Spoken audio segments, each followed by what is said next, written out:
the confusion, indecision, and inaccurate results that attend us in our ignorance of the truth of our existence, our consistent attempt to judge things based on the individual desires, wants, considerations, needs, and ideas, treating ourselves as the center of the universe with the world, the sun, the galaxy, all rotating around our personal satisfactions, cannot be overcome by the use of logic, reason, mental conceptions, emotional responses, vital demands, or physical requirements.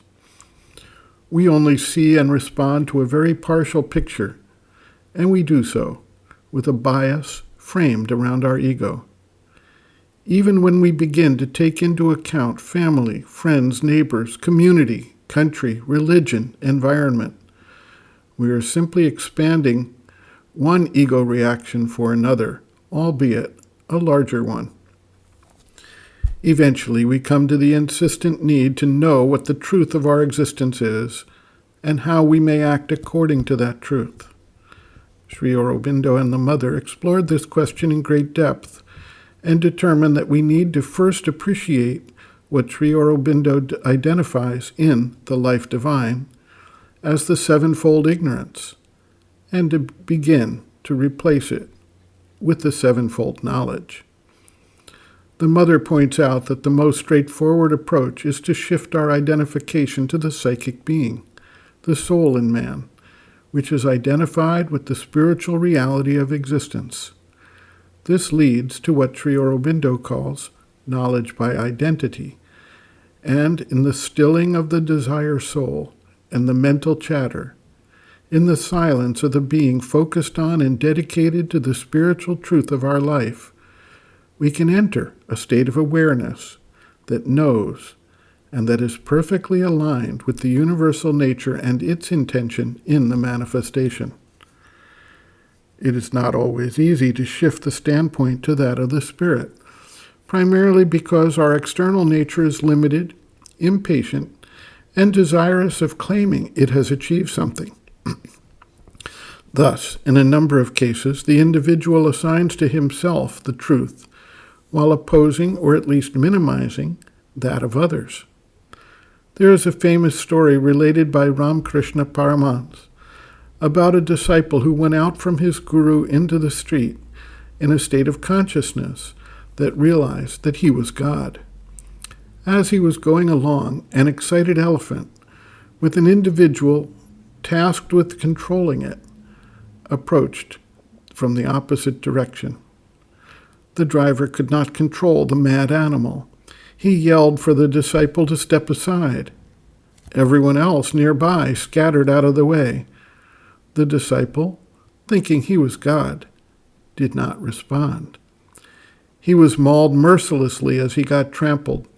Later, when he returned to the guru, he told his tale, and the guru asked him why he did not listen to God in the form of the elephant driver and get out of the way of God in the form of the elephant. The voice of the soul, the guidance, is not loud or overpowering. It guides but does not overpower the individual nature.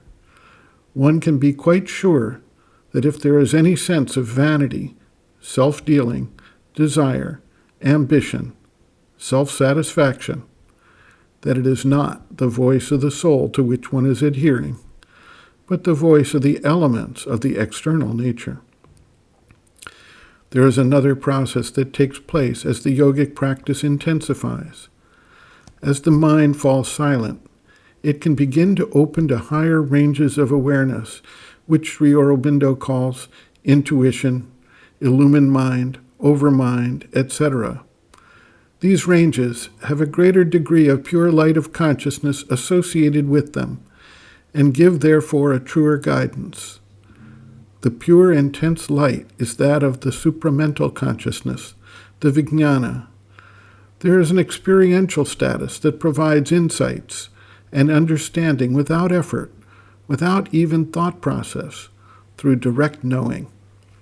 The Isha Upanishad states that the face of truth is covered by a brilliant golden lid.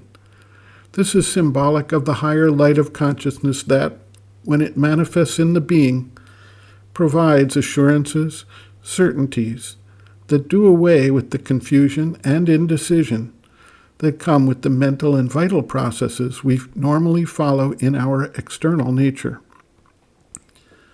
The mother writes, quote, "There is only one thing which knows in you, that's your psychic. It makes no mistake. It will immediately, instantaneously tell you. If you obey it without a word and without your ideas and arguments, it will make you do the right thing. But all the rest, you are lost. And for everything, what are you going to study?